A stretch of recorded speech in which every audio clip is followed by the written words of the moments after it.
Hello, awesome readers. Today we're going to be reading David Goes to School, written by David Shannon. David's teacher always said, "No, David! No yelling, no pushing, no running in the halls." "David, you're tardy." "Sit down, David." "Don't chew gum in class." "David, raise your hand." "Keep your hands to yourself." "Pay attention." "Wait your turn, David."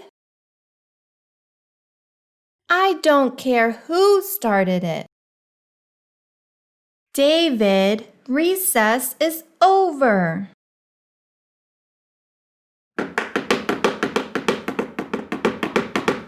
Shh.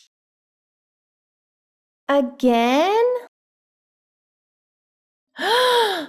That's it, mister. You're staying after school. David, have you finished? Good job, David. Yes, David, you can go home now. The end. Thank you so much for reading with me. If you enjoyed, please don't forget to like and subscribe so that we can read together again. If you would like me to read one of your favorite books, please send me your request. My email will be posted in the description below.